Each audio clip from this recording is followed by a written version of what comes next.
Hi everyone, this is Cynthia with Cynlop Ink, and today in this video I'm going to go over using my brand new watercolor brush set that I created for Procreate. This is a totally new set from my previous one, and it does include additional lettering brushes in addition to wash brushes, and a few that I created specifically for creating illustrations that you can use for lining those illustrations. For this video I'm going to go over specifically doing watercolor style lettering with this set. You do get two paper textures, two watercolor paper textures with this set. So the first thing we're going to do is actually import that paper. I have already done so here, but generally the way you would do it is just add, insert file or photo depending on where you actually have it stored. Most likely if you're downloading it from where you purchased it, and you saved it to, let's say, a Dropbox or your cloud, you would just go to insert file, select the one that you're wanting to use, and it should just drop down to a new layer. Okay, I have already installed it. Generally when you do install it, it's just going to come and cover everything up. So what you want to do in order for your lettering and anything that you create to show through, you're going to want to change the blend mode so everything below will show through. So we're going to click on that little N, hit multiply, and there you go, everything shows through. This was the sample piece that I created first, and now I'm going to show you how I created that to achieve those different effects. And first things first, I already wrote my word here. So basically you would just write and make sure that it's going below the paper layer. Now what I have done, actually let me delete these. I'm going to go ahead and create a new layer above my lettering layer. I'm going to go ahead and click on the little square. I want to click clipping mask, okay? And I want to duplicate that a few times because generally when I'm creating these pieces, I like to work on several different layers instead of working on directly on top of my lettering. That way, if I'm not too crazy about something, I can easily just swipe and delete it. Simple as that. Okay, so first things first, I got this blue color here that I'm going to use. I'm going to go into my wash brushes, and let's see here. I'm going to go with this grainy wash brush. And I probably won't be able to get exactly like this one was, but just want to basically show you how you can get something similar. You're just going to vary the pressure.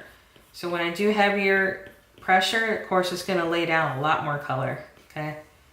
If I do super light, as you can see, it's barely laying down any color.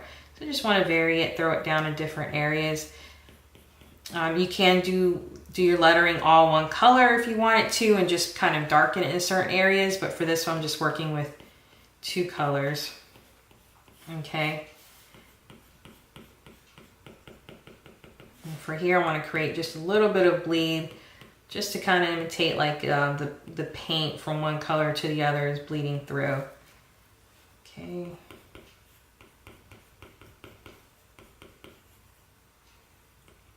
And if I apply more pressure, hopefully you can see that there, you get more of a bleed with that. Let's try a different brush out. This one I'm going to do a textured brush.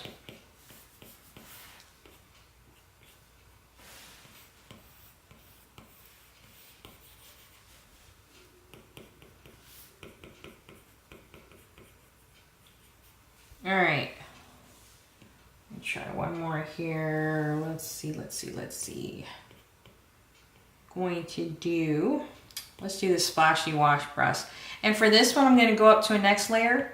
And what I want to do is hit multiply. And I'm going to keep it on that same color I was using. And I'm going to show you what I'm going to do here because I actually want to darken up certain spots. Okay. There we go.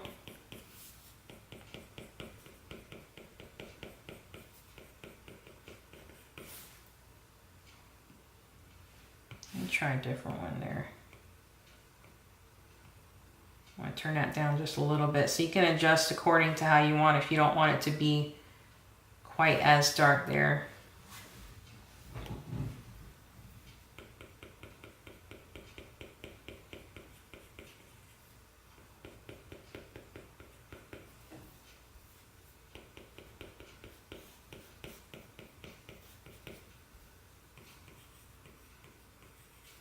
All right.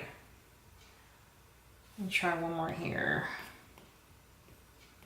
I'm going to go to this water spot brush, and I'm actually going to go on to now yet another layer.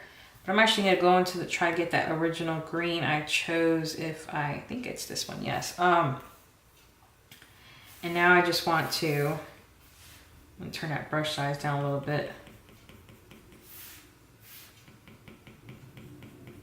I want to darken the edges.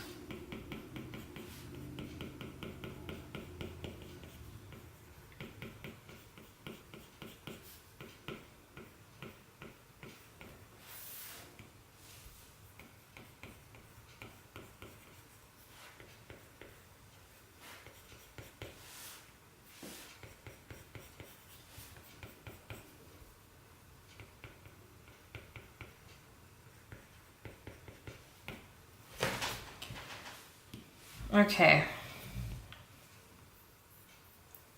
Now I want to come in with a little bit lighter of color. And I want to actually take away some of this color. I think I'm going to keep that water spot brush. I'm going to come in here, crease it just a little bit. Okay, and I'm going to come super light. I just want to take away the color just in certain spots, not everywhere, just kind of very.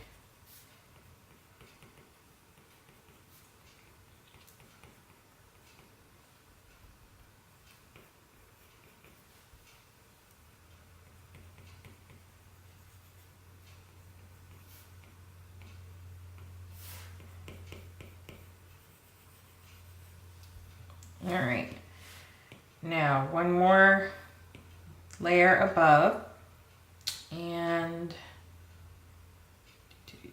let's see here. Gonna choose, let's try this one. No, let me do the heavy wash.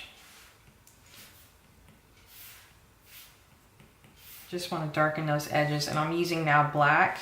And what I did is I did blend mode soft light, okay? And this is just along the edges. I just want to darken them just a little bit more.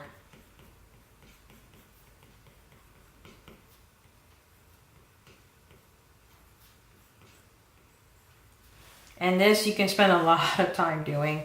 I'm just trying to make this a little bit quickly. I don't want to draw this out too much, but I'll just give you a general idea. Okay, but if you can see, that's basically creating just a little bit of a bleed along the edge. And you can easily, if you go too much, just go back to erase with that same brush, bring it down a little bit of a size, and you can just erase some of that away. And now I'm going to go back, choose that same brush.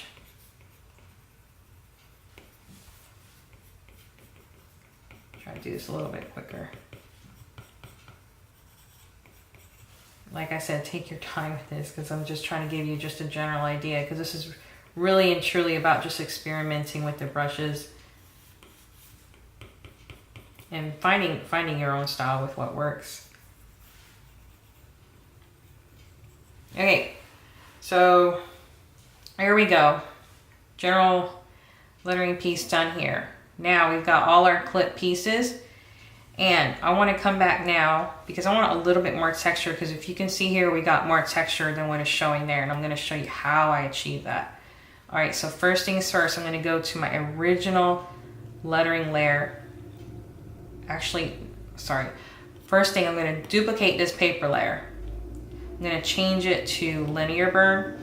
Okay, that second layer that I just duplicated. Now I want to go to select on my initial lettering layer that I did there.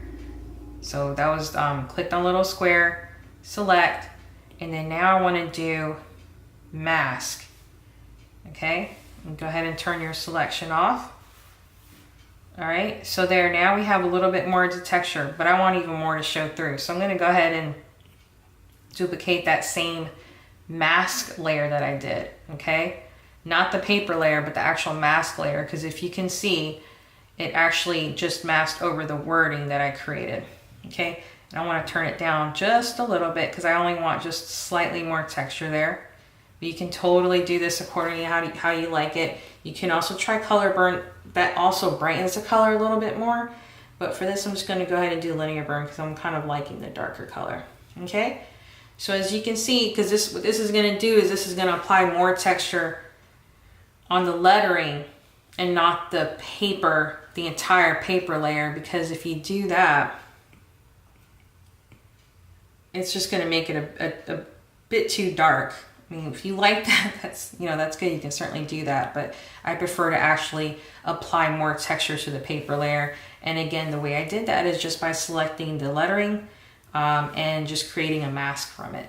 Okay, so hopefully this gives you a general idea. This is truly about just experimenting with the brushes. There's a ton in there, so you can achieve some different effects. Within the listing, you can see the sample images and illustrations that I created with these brushes. So hopefully that'll give you some general ideas of what you can do with it. If you have any questions, feel free to shoot me an email. Again, my website will be linked below, and you can send me a message through there. You can find this brush set along with many others on my website at cynlopink.com. Thank you so much for watching today, and have a great day.